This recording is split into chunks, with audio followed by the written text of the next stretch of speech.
Setiap kali ada pejabat yang ditangkap KPK, kita biasanya marah. Wajar. Tapi ada pertanyaan yang lebih nggak enak lagi. Jangan-jangan sistem politik kita memang membuat orang harus keluar uang besar dulu. Lalu setelah itu, cari cara buat menang, biar balik modal. Karena logika sederhana, kalau untuk masuk politik saja biayanya mahal, maka jangan heran kalau setelah menang, jabatan publik kemudian diperlakukan sebagai investasi untuk cari balik modal. Di titik inilah korupsi politik sudah dimulai. Kita sering berdebat, apa sih yang kemudian menyebabkan orang itu jatuh dalam korupsi? Jika kita menggunakan pisau analisis individu, maka tentu jawaban paling sederhana adalah permasalahan moral, rakus, rendahnya integritas, dan juga moral yang kurang baik. Untuk sebagian kasus mungkin ini benar, tetapi tidak cukup. Karena permasalahannya setiap periode, baik itu anggota DPR, DPRD, kepala daerah, pejabat kementerian dan lembaga, ataupun elit-elit politik lain, ada aja yang tersangkut kasus korupsi. Sehingga permasalahannya bukan hanya di individu ataupun moral, tetapi ada di sistem.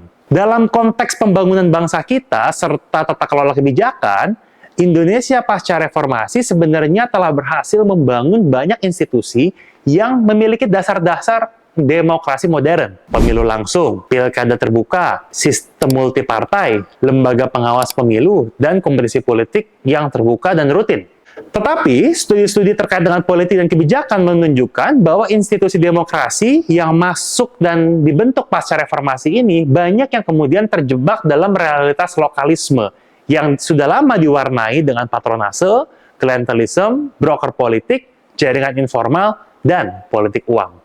Jadi, yang terjadi bukan demokrasi ideal seperti yang ada di teori-teori. Yang terjadi adalah demokrasi elektoral yang bercampur dengan transaksi politik. Secara formal demokratis, tapi dalam praktiknya sangat mahal atau high cost untuk dimasuki.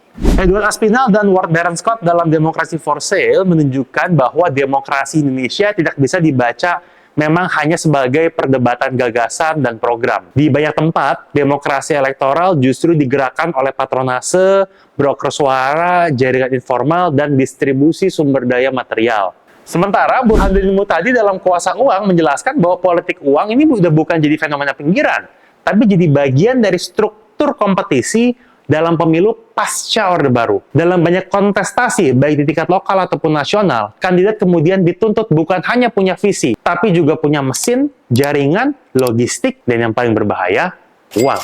Dan seringkali, uang atau biaya politik, inilah yang menentukan siapa yang bisa masuk ke gelanggang dan catur politik ini semenjak proses awal, rekrutmen dan kandidasi. Mari kita telusuri rantainya. Bayangkan seseorang kandidat ingin maju dalam pemilu. Seseorang yang punya niat baik, punya visi yang baik, dan memahami sistem politik dan tata kelola pemerintahan. Ketika ia maju, mungkin ia harus membayar biaya pencalonan, membangun tim sukses, membayar saksi TPS dalam sistem pemilu terbuka kita, memasang baliho, menyewa konsultan, dan membayar survei, membiayai logistik kampanye, menjaga jaringan relawan, dan dalam banyak kasus, akhirnya menyiapkan uang untuk broker suara atau melakukan serangan fajar. Lalu ia menang pemilu dan kemudian terpilih menjadi seorang pejabat publik.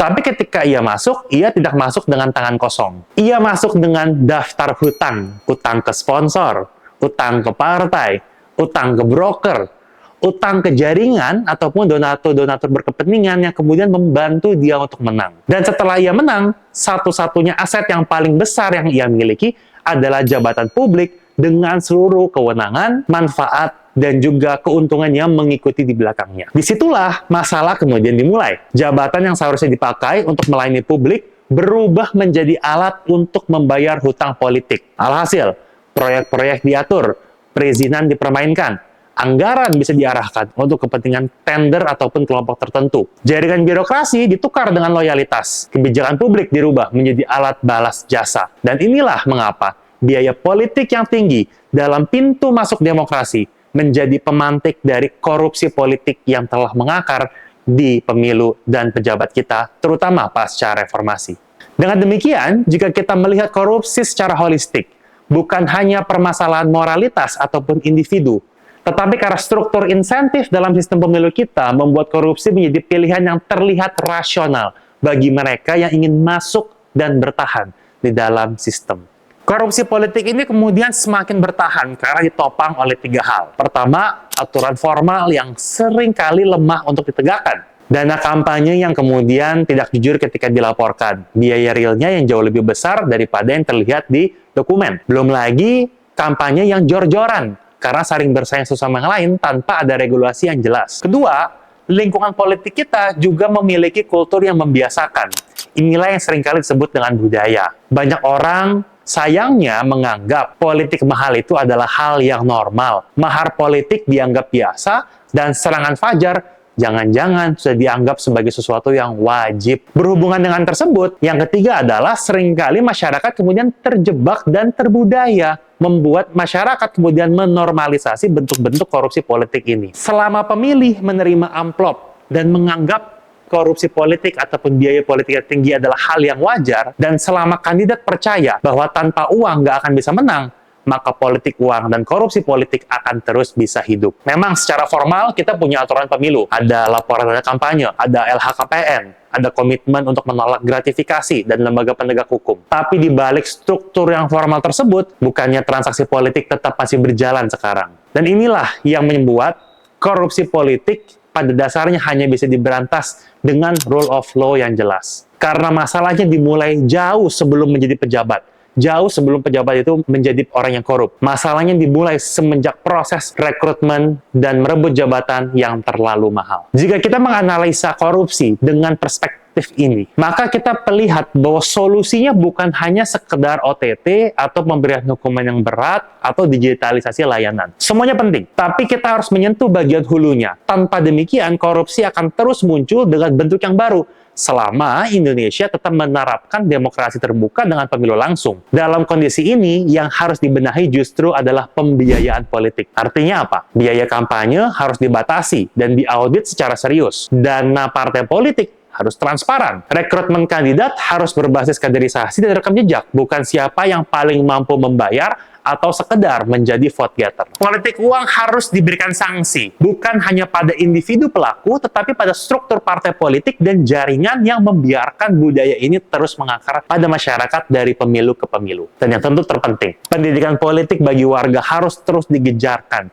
agar pemilih tidak lagi melihat amplop sebagai hal yang normal. Selama politik diperlakukan sebagai investasi, maka jabatan akan terus diperebutkan karena mau dipakai sebagai mesin pengembalian modal. Dan selama itu terjadi, kita hanya akan menonton episode yang sama. Kampanye mahal, menang mahal, lalu korupsi untuk menutup biaya politik. Dan demokrasi tidak akan sehat hanya karena pemilunya rutin dan terbuka. Demokrasi yang substantif baru akan terwujud ketika kompetisinya dimenangkan oleh gagasan, kapasitas, dan rekam jejak, bukan oleh siapa yang paling mampu membeli kemenangan.